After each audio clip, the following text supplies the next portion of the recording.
I was filling up my snowblower with fuel and checking on that, and I found some loose bolts.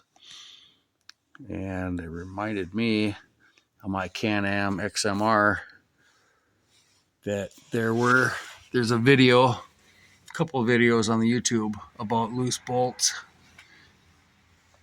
from the factory. Somebody bought brand new four-wheelers and they had loose bolts on like sway arm bushings or something. This one's in the rear. There were some in the back, and it seems like I had to replace a bolt because it was loose, and I snugged it up, and it was a butter bolt or something, and it stripped out. And on the front, there's also basically the same thing.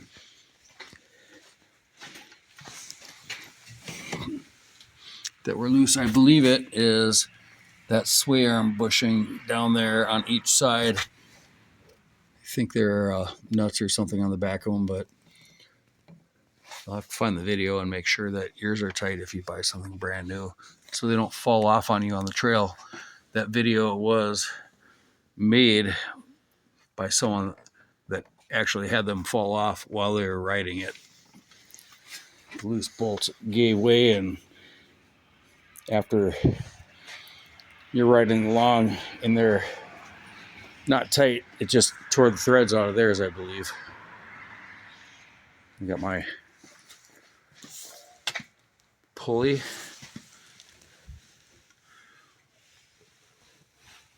And the clevis that I wrapped around what they told me was the tie down point or pull out point that was connected to everything if you ever get stuck.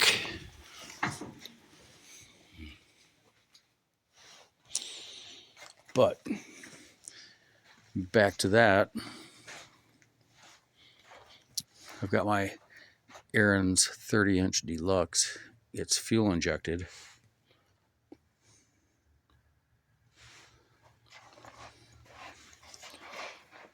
Nice wide path.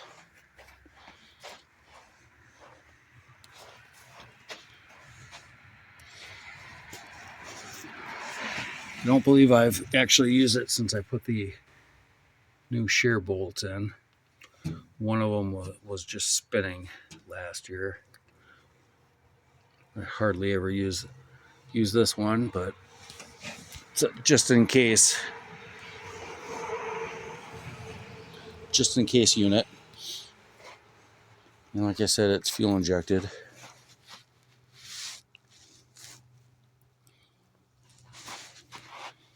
The on off turns the fuel injection on.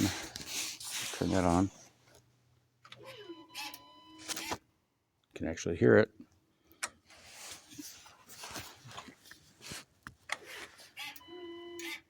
I haven't started it yet since last year when I ran it out of fuel for the end of the season.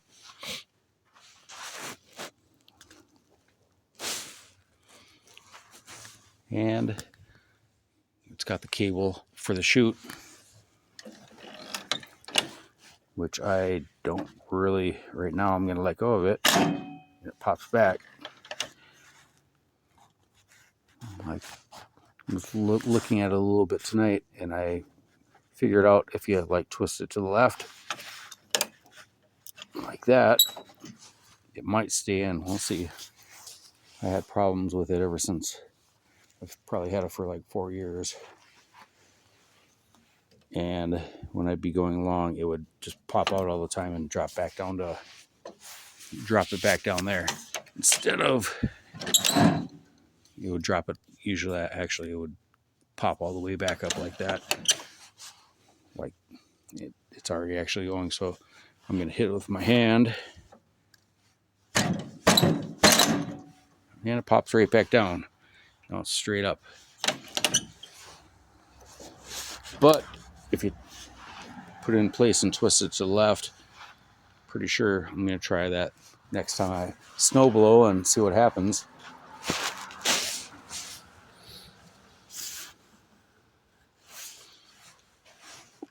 I was wiping it down after I put fuel in it.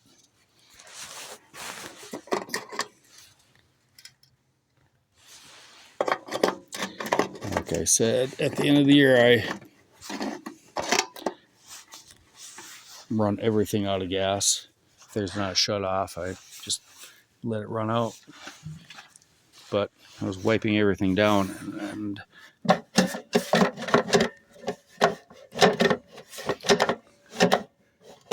that's loose, not tight. Everything else was tight on this side. And I started looking around to make sure everything else was tight.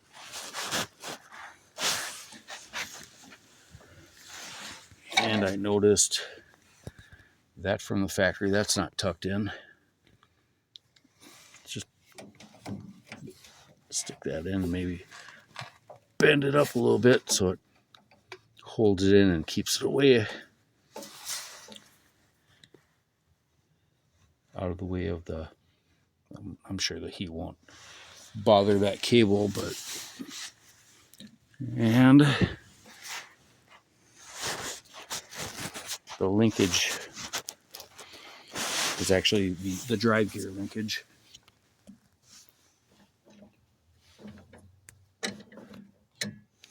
You kind of see those, though. I don't believe these are nylock.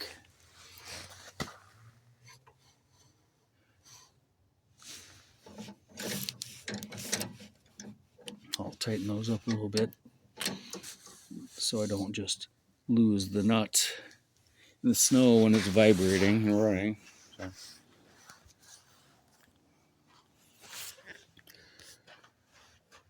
Like I said, I don't usually use the snowblower hardly at all, just to make sure it runs, and I keep it around for just in case for an emergency if I have to plow something out, blow something out that gets too deep instead of shoveling.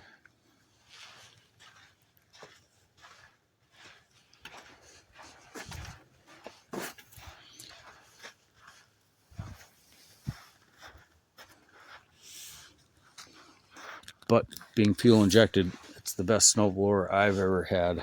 The time was probably like $1,700 after tax in Minnesota. And it starts every time, basically the first or second pull, due to the fact that it's got fuel injection. I'll start that up now, might as well. It's got a electronic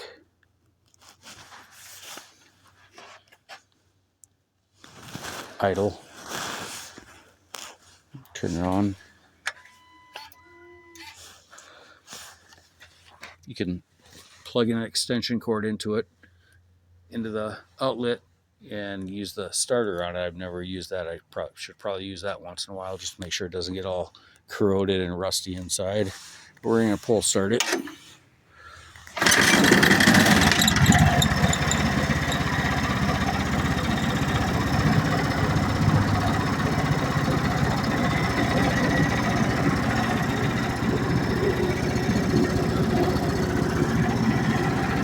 I'm hoping the lights ran off of some kind of stator and not just the tiny battery pack that's in it. It's probably like a battery pack the size of what your computer would have in it, your laptop would have in it.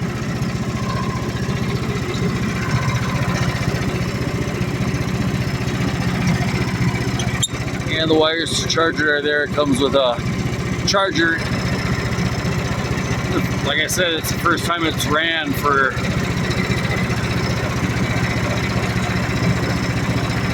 at least 12 months.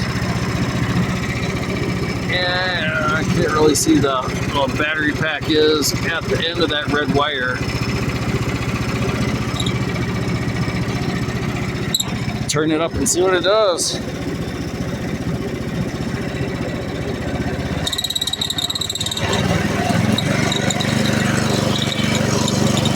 You can smell condensation.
just the moving part squeaking.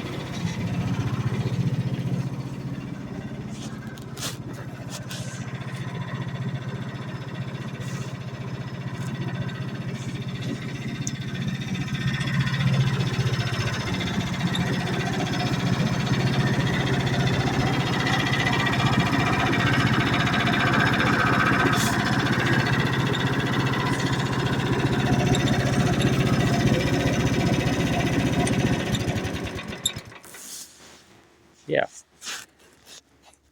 First pull. Fuel injected. That doesn't get any better than that. Everything else I've ever owned, you have to try to get it running. Pulling and pulling, and this is the best thing ever. I bought it for a property that I had, and it needed to be blown straight back from the front street to the alley, which was probably about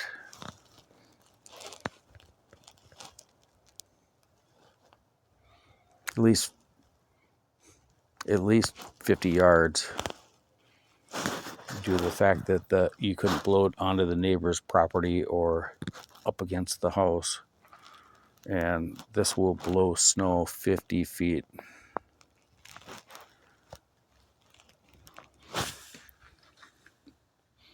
From, like, just to say from here where it's at right now, it will pretty much blow it all the way to the road.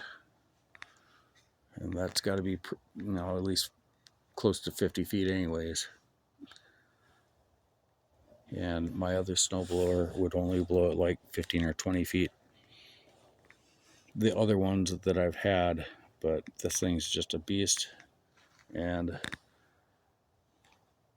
one of the best snowblowers that I have ever seen, and a 30-inch wide path. So it's an Ahriens.